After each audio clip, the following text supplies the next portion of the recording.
Joining me now, former U.S. Attorney Kendall Coffee, also with me, defense attorney and former prosecutor Karen De Soto. Thank you both for being with me. Karen, let me start with you. What's the deciding factor in whether Bäйтsa would be guilty of second-degree manslaughter? Well, you know, there's a lot of layers to this case. I mean, we may even wind up getting a lesser-included offense of involuntary manslaughter where it would either be reckless or negligent behavior. Obviously, he's saying that he mistook his gun for a taser, and therefore, even if he's negligent, which is slower, the lower standard there, even in involuntary manslaughter, which is a sentence of up to 6 years in Oklahoma. So, you know, there's a lot of layers. I mean, obviously, his defense is going to be that he made a mistake, that he was rightfully there, that he did everything properly, and he just made a mistake. Yeah, I'm being told that Mr. Bäйтsa already is in the courtroom at this hour. Kendall, you've said, and we've talked about this, that a key piece to this was what we saw on Bäйтsa's Today Show interview when he showed where he keeps the taser and where he keeps the gun. Does this make it harder or more difficult to defend this man? I think it makes it harder to defend it because he's on national television showing that the taser was in front in a completely separate location from the loaded pistol, which was off to his side. So that interview could be Exhibit 1 for the prosecution. Karen, how do you see that? Well, I think that obviously if you're carrying an inherently dangerous object, you should know the difference between the two. And again, you know, I, of course, am for seniors, but the mandatory retirement age for most police officers is 65.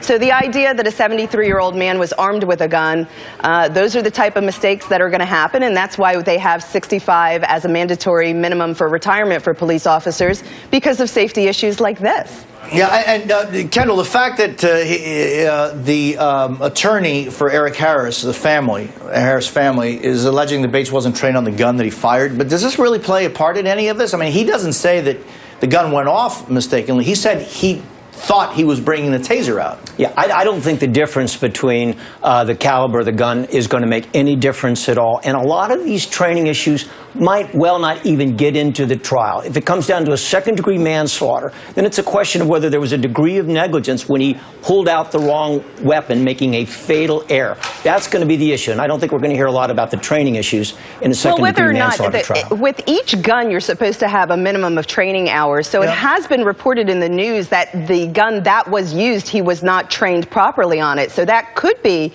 a valid point, because if you're not trained on it, then he shouldn't have even had it on his person. So again, that just strengthens the negligent and reckless elements of this case. I want to take you now to Boston, where the life or death penalty phase is now underway for Dzhokhar Tsarnaev.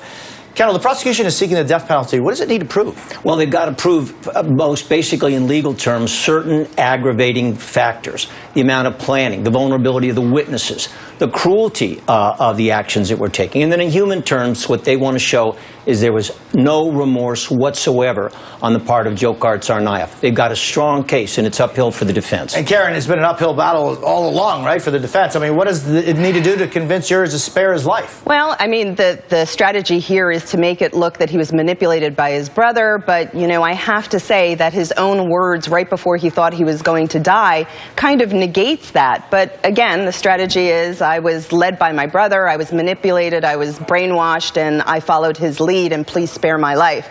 I think because of the tragic nature and the disturbing words in his own confession, I think that that's going to be more than an uphill battle. 17 of the counts are death penalty, so we know that the state is very clear on what they want the outcome to be here. Yeah, and I'm also being told that Tsarnaev is in court in Boston now. Kendall, the fact that some of the family members of the victims and people that were affected by the bombing say they don't want the death penalty for Tsarnaev, will that play a part? Not their request to the prosecutors. That's not going to be allowed into court. But I think it's going to be fascinating to see whether the defense tries to call them as witnesses. Prosecutors get to bring in victim impact.